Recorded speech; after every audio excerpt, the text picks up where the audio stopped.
Islamic short status کو subscribe کریں، like کریں، کمنٹ کریں اور شیئر کریں۔ بیل آئیکن کو دبانا مت بھولیں۔ صلاح الدین ایوبی گھوڑے پر سوار ساحلی علاقے میں گھوم پھر رہا تھا۔ وہ اپنے خیمے سے کوئی 2 میل دور نکل گیا۔ آگے چٹانی علاقہ آ گیا۔ چٹانوں کی ایک سمت سمندر اور عقب میں صحرا تھا۔ یہ سرسبز صحرا تھا جہاں کھجور کے علاوہ دوسری اقسام کے صحرائی درخت اور جھاڑیاں تھیں۔ سلطان ایوبی گھوڑے سے اترا اور پیدل چٹانوں کے درمیان چل پڑا۔ محافظ دستے کے 4 سوار اس کے ساتھ تھے۔ اس نے اپنا گھوڑا محافظوں کے حوالے کیا اور انہیں وہیں ٹھہرنے کو کہا۔ اس کے ساتھ 3 سالار تھے۔ ان میں اس کا رفیق خاص بہاؤالدین شداد بھی تھا۔ وہ اس مارکے سے ایک ہی روز پہلے عرب سے اس کے پاس آیا تھا۔ انہوں نے بھی گھوڑے محافظوں کے حوالے کیے اور سلطان کے ساتھ ساتھ چلنے لگے۔ موسم سرد تھا، سمندر میں تلاطم نہیں تھا۔ لہریں آتی تھیں اور چٹانوں سے دور ہی واپس چلی جاتی۔ ایوبی ٹہلتے ٹہلتے دور نکل گیا اور محافظ دستے کی نظروں سے اوجھل ہو گیا۔ اس کے آگے پیچھے اور بائیں طرف اونچی نیچی چٹانیں اور دائیں طرف ساحل کی ریت تھی۔ وہ ایک چٹان پر کھڑا ہو گیا جس کی بلندی 2-2.5 گز تھی۔ اس نے بحیرہ روم کی طرف دیکھا۔ یوں معلوم ہوتا تھا جیسے سمندر کی نیلاہٹ سلطان ایوبی کی آنکھوں میں اتر آئی ہو۔ اس کے چہرے پر فتح و نصرت کی مسرت تھی اور اس کی گردن کچھ زیادہ ہی تن گئی تھی۔ اس نے ناک سکیڑ کر کپڑا ناک پر رکھ لیا۔ بولا کس قدر تعفن ہے۔ اس کی اور سالاروں کی نظریں ساحل پر گھومنے لگیں۔ پھڑپھڑانے کی آوازیں سنائی دیں، پھر ہلکی ہلکی چیخیں اور سیٹیاں سی سنائی دیں۔ اوپر سے 3-4 گدھ پر پھیلائے اترتے دکھائی دیے اور چٹان کی اوٹ میں جدھر ساحل تھا اتر گئے۔ ایوبی نے کہا لاشیں ہیں۔ ادھر گیا تو 15-20 گز دور گدھ 3 لاشوں کو کھا رہے تھے۔ ایک گدھ ایک انسانی کھوپڑی پنجوں میں دبوچ کر اڑا اور جب فضا میں چکر کاٹا تو کھوپڑی اس کے پنجوں سے چھوٹ گئی اور صلاح الدین ایوبی کے سامنے آن گری۔ کھوپڑی کی آنکھیں کھلی ہوئی تھیں جیسے صلاح الدین ایوبی کو دیکھ رہی ہوں۔ چہرے اور بالوں سے صاف پتہ چلتا تھا کہ کسی صلیبی کی کھوپڑی ہے۔ ایوبی کچھ دیر کھوپڑی کو دیکھتا رہا، پھر اس نے اپنے سالاروں کی طرف دیکھا اور کہا ان لوگوں کی کھوپڑیاں مسلمانوں کی کھوپڑیوں سے بہتر ہیں۔ یہ ان کھوپڑیوں کا کمال ہے کہ ہماری خلافت عورت اور شراب کی نظر ہوتی جا رہی ہے۔ ایک سالار نے کہا صلیبی چوہوں کی طرح سلطنت اسلامیہ کو ہڑپ کرتے چلے جا رہے ہیں۔ شداد نے کہا اور ہمارے بادشاہ انہیں جزیہ دے رہے ہیں۔ فلسطین پر صلیبی قابض ہیں۔ سلطان کیا ہم امید رکھ سکتے ہیں کہ ہم فلسطین سے انہیں نکال سکیں گے؟ صلاح الدین ایوبی نے کہا خدا کی ذات سے مایوس نہ ہو شداد۔ ایک اور سالار بولا ہم اپنے بھائیوں کی ذات سے مایوس ہو چکے ہیں۔ سلطان ایوبی نے کہا تم ٹھیک کہتے ہو۔ حملہ جو باہر سے ہوتا ہے اسے ہم روک سکتے ہیں۔ کیا تم میں سے کوئی سوچ بھی سکتا تھا کہ کفار کے اتنے بڑے بحری بیڑے کو تم اتنی تھوڑی طاقت سے نظر آتش کر سکو گے؟ تم نے شاید اندازہ نہیں کیا کہ اس بیڑے میں جو لشکر آ رہا تھا وہ سارے مصر پر مکھیوں کی طرح چھا جاتا۔ اللہ نے ہمیں ہمت دی اور ہم نے کھلے میدان میں نہیں بلکہ صرف گھات لگا کر اس لشکر کو سمندر کی تہ میں گم کر دیا۔ مگر میرے دوستو حملہ جو اندر سے ہوتا ہے اسے تم اتنی آسانی سے نہیں روک سکتے۔ جب تمہارا اپنا بھائی تم پر وار کرے گا تو تم پہلے یہ سوچو گے کہ کیا تم پر واقعی بھائی نے وار کیا ہے۔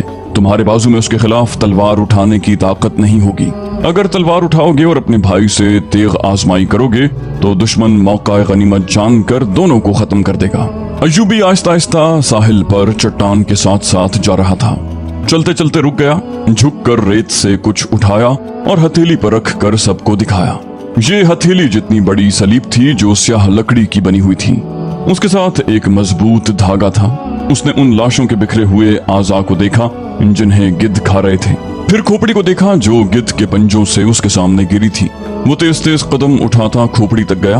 3 گدھ کھوپڑی کی ملکیت پر لڑ رہے تھے۔ صلاح الدین ایوبی کو دیکھ کر پرے چلے گئے۔ سلطان ایوبی نے سلیب کھوپڑی پر رکھ دی اور دوڑ کر اپنے سالاروں سے جا ملا۔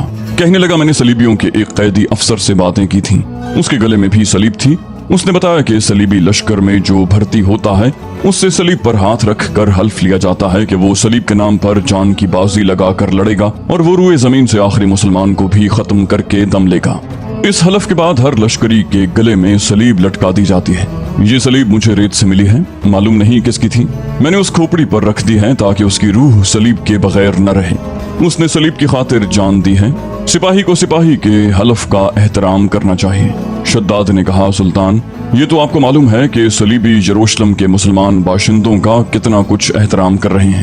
वहां से मुसलमान बीवी बच्चों को साथ लेकर भाग रहे हैं। हमारी बेटियों की आबरू लूटी जा रही है। हमारे कैदियों को उन्होंने अभी तक नहीं छोड़ा। मुसलमान जानवरों की सी जिंदगी बसर कर रहे हैं। क्या हम उन ईसाइयों से इंतकाम नहीं लेंगे? सलाहुद्दीन अय्यूबी ने कहा, इंतकाम नहीं, हम फलस्तीन लेंगे। मगर फलस्तीन के रास्ते में हमारे अपने हुक्मरान हायल हैं। वो चलते चलते रुक गया और बोला, कुफ्फार ने सलीब पर हाथ रख कर सल्तनत इस्लामिया के खात्मे का हलफ उठाया है। मैंने अपने अल्लाह के हुजूर खड़े होकर और हाथ अपने सीने पर रख कर कसम खाई है कि फलस्तीन जरूर लूंगा और सल्तनत इस्लामिया की सरहदें उफक तक ले जाऊंगा। मगर मेरे रफीको, मुझे अपनी तारीख का मुस्तकबिल कुछ रोशन नजर नहीं आता। एक वक्त था कि ईसाई बादशाह थे और हम जंगजू। अब हमारे बुजुर्ग बादशाह बनते जा रहे हैं और ईसाई जंगजू। दोनों कौमों का रुझान देखकर मैं कह रहा हूँ कि एक वक्त आएगा जब मुसलमान बादशाह बन जाएंगे मगर ईसाई उन पर हुकूमत करेंगे। मुसलमान उसी में बदमस्त रहेंगे कि हम बादशाह हैं, आजाद हैं, मगर वो आजाद नहीं होंगे। मैं फलस्तीन ले लूंगा मगर मुसलमानों का रुझान बता रहा है कि वो फलस्तीन गंवा बैठेंगे। ईसाइयों की खोपड़ी बड़ी तेज है। 50,000 सूडानी लश्कर को कौन पाल रहा था? हमारी खिलाफत अपनी आस्तीन में नाजी नाम का सांप पालती रही है। मैं पहला अमीर मिस्र हूँ जिसने देखा है कि ये लश्कर हमारे लिए न सिर्फ बेकार है बल्कि खतरनाक भी है। अगर नाजी का खत पकड़ा न जाता तो आज हम सब इस लश्कर के हाथों मारे जा चुके होते या इसके कैदी होते। अचानक हल्का सा जन्नाटा सुनाई दिया और एक तीर सलाहुद्दीन अय्यूबी के दोनों पांव के दरमियान रेत में लगा।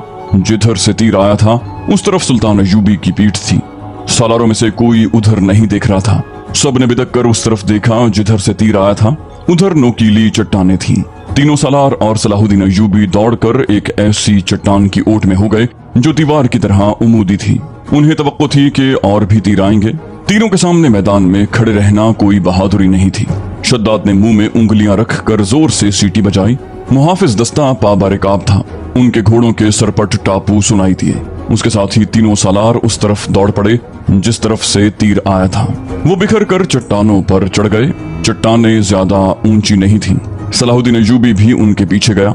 एक सालार ने उसे देख लिया और कहा, सुल्तान आप सामने न आए। मगर सुल्तान अय्यूबी रुका नहीं। मुहाफिज पहुंच गए। सलाहुद्दीन अय्यूबी ने उन्हें कहा, हमारे घोड़े यहीं छोड़ दो और चट्टानों के पीछे जाओ। उधर से एक तीर आया है, जो कोई नजर आए उसे पकड़ लाओ। सुल्तान अय्यूबी चट्टान के ऊपर गया तो उसे ऊंची नीची चट्टानें दूर दूर तक फैली हुई नजर आईं। वो अपने सालारों को साथ लिए पिछली तरफ उतर गया और हर तरफ घूम फिर कर और चट्टानों पर चढ़कर देखा। किसी इंसान का निशान तक नजर न आया। मुहाफिज चट्टानी इलाके के अंदर ऊपर और इधर उधर घोड़े दौड़ा रहे थे। सलाहुद्दीन अय्यूबी नीचे उतर कर वहां गया जहां रेत में तीर गढ़ा हुआ था। उसने अपने रफीकों को बुलाया और तीर पर हाथ मारा। तीर गिर पड़ा। सुल्तान अय्यूबी ने कहा, दूर से आया है इसलिए पांव में लगा है, वरना गर्दन या पीठ में लगता। रेत में भी ज्यादा नहीं उतरा।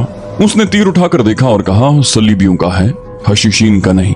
एक सालार ने कहा, सुल्तान की जान खतरे में है।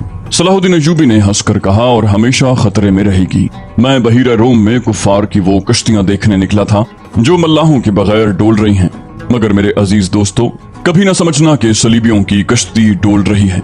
वो फिर आएंगे, घटाओं की तरह गरजते आएंगे और बरसेंगे भी, लेकिन वो जमीन के नीचे से और पीठ के पीछे से भी वार करेंगे। हमें अब सलीबियों से ऐसी जंग लड़नी है जो सिर्फ फौजें नहीं लड़ेंगी।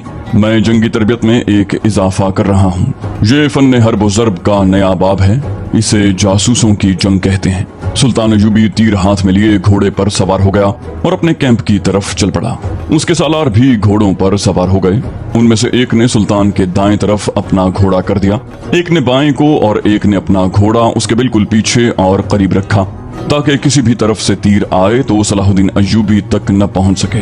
सलाहुद्दीन अय्यूबी ने उस तीर पर जरा सी भी परेशानी का इजहार न किया जो किसी ने उसे कत्ल करने के लिए चलाया था। अपने रफीक सलारों को अपने खेमे में बिठाए हुए वो बता रहा था कि जासूस और शबखून मारने वाले दस्ते किस कदर नुकसान करते हैं। वो कह रहा था, मैं अली बिन सफियान को एक हिदायत दे चुका हूँ, लेकिन उस पर अमल दरामद नहीं हो सका क्योंकि फौरन ही मुझे उस हमले की खबर मिली और अमल दरामद धरा रह गया। तुम सब फौरी तौर पर यूं करो कि अपने सिपाहियों और उनके ओहदेदारों में से ऐसे अफराद मुंतखब करो जो दिमागी और जिस्मानी लिहाज से मजबूत और सेहतमंद हों, बारीक बीन, दूरंदेश, कुव्वत फैसला रखने वाले जांबाज किस्म के आदमी चुनो। मैंने अली बिन सफियान को ऐसे आदमियों की जो सिफात बताई थी वो सब सुन लो। उनमें ऊंट की मानंद ज्यादा से ज्यादा दिन भूख और प्यास बर्दाश्त करने की कुव्वत हो, चीते की तरह झपटना जानते हों, उकाब की तरह उनकी नजरें तेज हों, खरगोश और हिरन की तरह दौड़ सकते हों, मुसल्ला दुश्मन से हथियार के बगैर भी लड़ सकें, उनमें शराब और किसी दूसरी नशावर चीज की आदत ना हो, किसी लालच में ना आए, औरत कितनी ही हसीन मिल जाए और जर्रो जवाहरात के अंबार उनके कदमों में लगा दिए जाएं, वो नजर अपने फर्ज पर रखें, अपने दस्तों और उनके कमानदारों को खास तौर पर ज़हन नशीन करवा दें कि ईसाई बड़ी ही खूबसूरत और जवान लड़कियों को जासूसी के लिए और फौजों में बेइत्मीनानी फैलाने के लिए और अस्करियों को जज्बे के लिहाज से बेकार करने के लिए इस्तेमाल कर रहे हैं। मैंने मुसलमानों में ये कमजोरी देखी है कि औरत के आगे हथियार डाल देते हैं। मैं मुसलमान औरत को इन मकासद के लिए दुश्मन के इलाके में कभी नहीं भेजूंगा। हम इस्मतों के मुहाफिज हैं, इस्मत को हथियार नहीं बनाएंगे। अली बिन सफियान ने चंद एक लड़कियां रखी हुई हैं, लेकिन वो मुसलमान नहीं और वो ईसाई भी नहीं, मगर मैं औरत का कायल नहीं।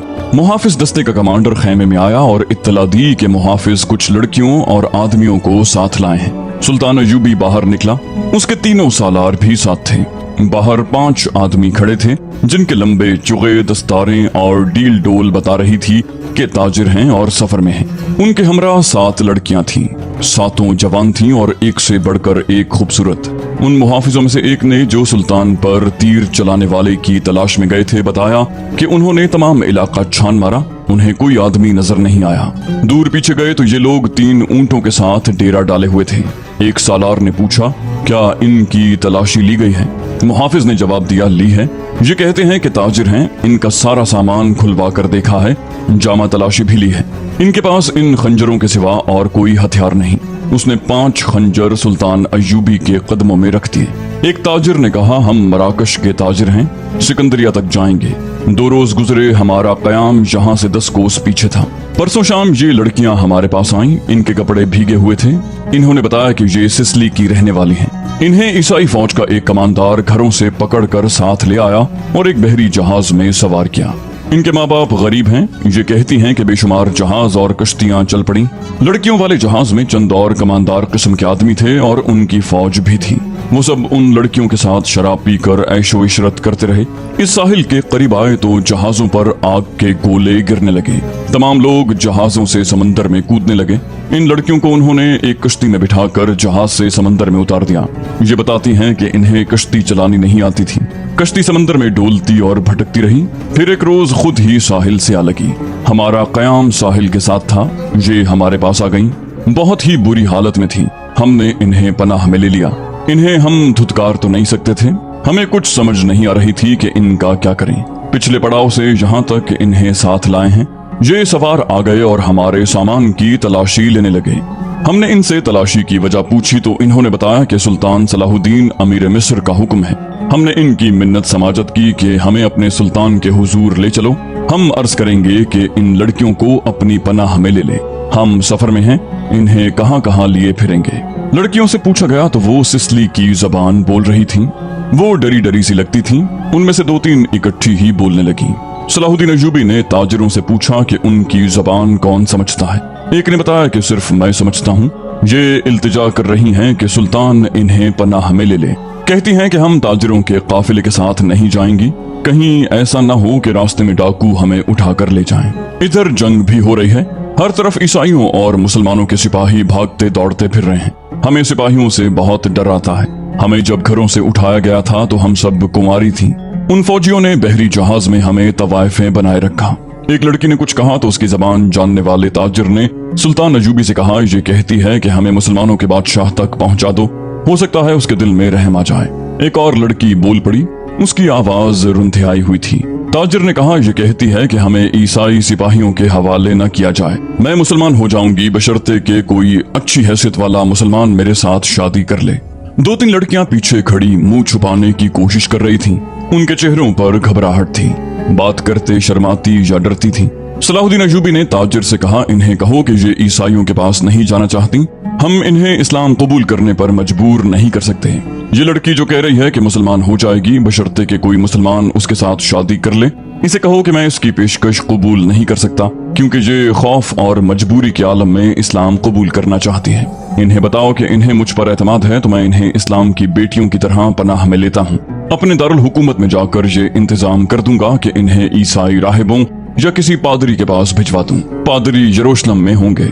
दूसरी सूरत यह है कि जब ईसाई कैदियों को आजाद किया जाएगा तो मैं कोशिश करूंगा कि उनकी शादियां काबिल एतमाद और अच्छी हैसियत के कैदियों के साथ कर दूं। इन्हें ये भी बता दो कि किसी मुसलमान को इनसे मिलने की इजाजत नहीं होगी और ना इन्हें इजाजत होगी कि किसी मुसलमान से मिलें। इनकी जरूरियात और इज्जत का ख्याल रखा जाएगा। ताजिर ने लड़कियों को उनकी जबान में सुल्तान अय्यूबी की सारी बातें बताईं तो उनके चेहरों पर रौनक आ गई। वो इन शराइत पर रजामंद हो गईं। ताजिर शुक्रिया अदा करके चले गए। सलाहुद्दीन अय्यूबी ने लड़कियों के लिए अलग खैमा लगाने और खैमे के बाहर हर वक्त एक संतरी मौजूद रहने का हुक्म दिया। वो खैमे की जगह बताने ही लगा था कि 6 सलीबी कैदी सुल्तान अय्यूबी के सामने लाए गए। वो बहुत ही बुरी हालत में थे। उनके कपड़े भीगे हुए थे, कपड़ों पर खून भी था, रेत भी। उनके चेहरे लाशों की मानंद थे। उनके मुताल्लिक बताया गया कि 1.5-2 मील दूर साहिल पर बेसुध पड़े थे। वो टूटी हुई कश्ती पर तैर रहे थे। एक दिन कश्ती पानी भर जाने से डूब गई। ये सब तैर कर साहिल तक पहुंचे। कश्ती में 22 आदमी सवार हुए थे। सिर्फ ये 6 जिंदा बचे। उनसे चला नहीं जाता था। ये सलीबी लश्कर के सिपाही थे। ये सब धड़ाम से बैठ गए। उनमें से एक चेहरे मोहरे से लगता था कि मामूली सिपाही नहीं है। वो कर्राह था। उसके कपड़ों पर खून का एक धब्बा भी न था, मगर जख्मियों से ज्यादा तकलीफ में मालूम होता था। उसने 7 लड़कियों को गौर से देखा और फिर कर्राहने लगा। ये सलाहुद्दीन अय्यूबी का हुक्म था कि हर एक कैदी उसे दिखाया जाए। चूंकि कैदी अभी तक समंदर से बच बच कर निकल रहे थे, इसलिए हर एक कैदी सुल्तान अय्यूबी के सामने लाया जाता। उसने उन कैदियों को भी देखा, किसी से कोई बात न की। अलबत्ता उस कैदी को जो सबसे ज्यादा कर्राह रहा था और जिसके जिस्म पर कोई जख्म न था, सुल्तान ने गौर से देखा और आहिस्ता से अपने सालारों से कहा, अली बिन सफियान अभी तक नहीं आया। इन तमाम कैदियों से जो अब तक हमारे पास आ चुके हैं बहुत कुछ पूछना है, इनसे मालूमात लेनी है। उसने उस कैदी की तरफ देख कर कहा, ये आदमी कमानदार मालूम होता है, इसे नजर में रखना और जब अली बिन सफियान आए तो उसे कहना कि इससे तफसीली पूछगिछ करे। मालूम होता है इसे अंदर की चोटें आई हैं, शायद पसलियां टूटी हुई हैं। इन्हें फौरन जख्मी कैदियों के खेमों में पहुंचा दो। इन्हें खिलाओ पिलाओ और इनकी मरहम पट्टी करो। कैदियों को उस तरफ ले जाया गया जिस तरफ जख्मी कैदियों के खेमे थे। लड़कियां उन्हें जाता देखती रहीं, फिर उन लड़कियों को भी ले गए। फौज के खेमों से थोड़ी दूर लड़कियों के लिए खेमा नस्ब किया जा रहा था। वहां से कोई 100 कदम दूर जख्मी कैदियों के खेमे थे। वहां भी एक खेमा गाड़ा जा रहा था और 6 नए जख्मी कैदी जमीन पर लेटे हुए थे। लड़कियां उनकी तरफ देख रही थीं। दोनों खेमे खड़े हो गए। लड़कियां अपने खेमे में चली गईं। जख्मियों को उनके अपने खेमे में ले गए। एक संतरी लड़कियों के खेमे के बाहर खड़ा हो गया। लड़कियों के लिए खाना आ गया जो उन्होंने खा लिया। फिर एक लड़की खेमे से निकलकर उस खेमे की तरफ देखने लगी जिसमें नए 6 जख्मी कैदियों को ले गए थे। उसके चेहरे पर अब घबराहट और खौफ का कोई तासुर नहीं था। संतरी ने उसे देखा और उसने संतरी को देखा। लड़की ने मुस्कुराकर इशारा किया कि वो जख्मियों के खेमे की तरफ जाना चाहती है। संतरी ने सर हिलाकर उसे रोक दिया। लड़कियों को खेमे से दूर जाने या किसी से मिलने की इजाजत नहीं थी।